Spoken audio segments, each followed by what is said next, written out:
All right, hey, what's up, everybody? Mike Lindsley back with you. Just walked into Rosie's Corner, and it smells amazing. It's 9 minutes with me here on Facebook, IGTV, and YouTube. Make sure you come on down here to Rosie's if you're in and around Central New York. It's right up on Route 11, right in front of the Brewerton Bridge. They've got it all. I'm telling you, you can get pizzas, you can get wings, hot and cold subs, you name it. And I do want to mention that they have themed food days like Pork Wednesday, Taco Tuesday, and of course Fish Friday, which is today. You can put it with that coleslaw or mac and cheese. Amazing stuff going on here at Rosie's Corner. Make sure you follow them on Instagram, like them on Facebook, and of course, you can order on Grubhub as well. So a big weekend in the NFL. I did my podcast earlier on the Week 4 preview, so make sure you download and subscribe, leave feedback, and a 5-star review for that all over the major platforms, including Spotify, Google Podcasts, and Apple Podcasts. And obviously, if you're like me, you're going to be concentrating heavily on the Buffalo Bills hosting the New England Patriots. But I don't want to really talk about that game as much as I want to talk about Josh Allen. And I really think at this particular point, I think Josh Allen's actually ahead of schedule. I know that he's having some rough patches. I realize that Josh Allen for 3 quarters against the Jets was not good. I realize that he had some growing pain stuff last year. I realize that he's gotten hurt already. I realize that he looked like garbage against the Bengals in the third quarter and nearly cost the Bills the game. But what's really important to realize here with Josh Allen is a couple things. Number one, he hasn't even played a full season yet. I think there's a lot of people out there who are missing that because he got hurt last year, and he alluded to the fact that when he got hurt, he thought it actually helped him between the ears and, of course, getting to know his teammates a little bit more off the field, and then he brought that on the field, playbook, camaraderie, teamwork, and then learning a little bit more about the quarterback position that isn't all throwing the football and running with the football. Josh Allen has not played a full season yet. He came back from injury last year. He was really good, I thought. And this year, when it has mattered most, fourth quarter against the Jets, the duration of the game against the Giants when the Bills were facing adversity as well, they were only up a touchdown, only up 1 score. Josh Allen was at his best, let him down the field, and the Bills scored again. And from there, they won the football game. Go ahead to week 3 against Cincinnati. He was awful in the third quarter. He had some just absolute, just horrible plays, just a bundle of plays that were like, what the hell are you doing? He should have thrown the ball away, threw it to a Bengal player right near the sideline, an intentional grounding move. He killed some drives, the fumbles, all that sort of thing. But when it mattered most, when Cincinnati took the lead, Josh Allen took the ball, went right down the field, 78 yards, 77 of the yards were compiled one way or another by Josh Allen. That unbelievable play where he, eluded a defender and kind of did one of these deals, threw him off, goes around and then throws to Dawson Knox. He rumbles up the sideline for 49 yards. That was the key play of the drive, of course. And then Frank Gore ran it in down near the goal line, and the Bills snuck out of Buffalo with a win. They now play the New England Patriots. This will be a big test for Josh Allen. But again, like the Bills, I don't think this is going to be the end-all, be-all for Josh Allen. What's going to happen? I think the Bills are going to lose 31-13. What's anybody going to say? Wow, Josh Allen didn't beat Tom Brady. Well, none of the quarterbacks for the Buffalo Bills the last several years really have beaten Tom Brady. Tyrod Taylor didn't. Kyle Orton didn't. There's been a Ryan Fitzpatrick hasn't. Trent Edwards hasn't. The list goes on and on and on with the Bills. Kelly Holcomb hasn't. E.J. Manuel hasn't. Nathan Peterman hasn't. There's a million quarterbacks who haven't beaten Tom Brady, not just with the Buffalo Bills, but across the National Football League.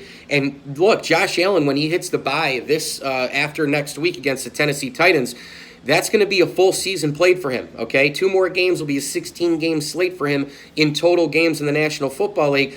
I think Josh Allen's actually had a schedule. If you look at the other quarterbacks right now, Sam Darnold, I think, is going to be an absolute rock star in this league, but he's had mononucleosis, and he's already taken a step back this year. Who knows when the Jets are going to get him back? They're targeting a certain date in a few weeks, but we'll have to see what happens. He's still, kind of trapped in the apartment a little bit, getting some of that treatment and all the rest. We'll have to see. Baker Mayfield has so far been wildly overrated. Now, look, I think there was a major command of the offense last year. I think he put a different attitude in the Cleveland Browns, but the flat-out reality is he has regressed this year compared to last year. Also, look at his overall record. He's terrible against really, really good teams, and now Cleveland is also, by the way, in a must-win situation Sunday against Baltimore. I would make the argument that Josh Allen is ahead of schedule ahead of Baker and close to Sam Darnold. If you look at Josh Rosen's already on his second team. Josh Rosen was picked by the Arizona Cardinals. New regime comes in. They want Cliff Kingsbury. They want Kyler Murray. Now Josh Rosen is finally getting starts in Miami, but he's playing for a franchise that's tanking, has no help around him, and they're going to try to maybe even go in and get the number 1 pick in the NFL draft, to which they'd take Tua Tagovailoa, and then out goes Rosen again. So what's going to happen? He's going to be on his third team by 2020. Josh Rosen was one of the guys who everybody thought was a better pick than Josh Allen. I love the pick of Josh Allen because I love the chip on the shoulder guy. I've told the story a million times of how he ended up at Wyoming. Everybody's telling him he can't. The completion percentage is bad. He's never going to be good in the NFL. All Brandon Beane and Sean McDermott have done is stick by this guy, and they went out and got him help. They went out and got him Mitch Morse up front. They went out and got him additional offensive linemen. They went out and got him Cole Beasley. They went out and got him John Brown.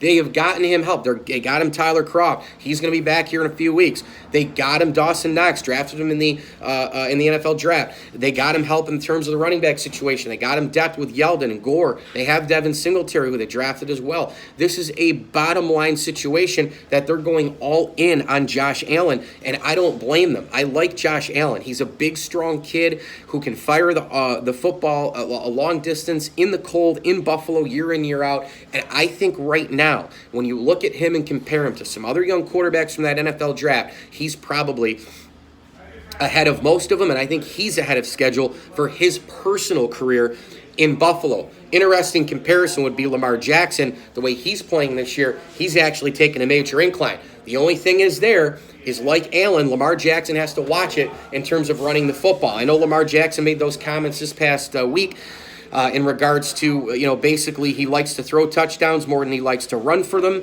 That's nice, but the reality of the situation is Lamar Jackson is still running out of the pocket a little bit more than I'd like to see, a little bit more than Ravens fans would see, and frankly, the same goes for Josh Allen. I don't mind him being a competitor. The play, sort of breaks and all the rest, and he runs out of the pocket and tries to get yardage and first downs.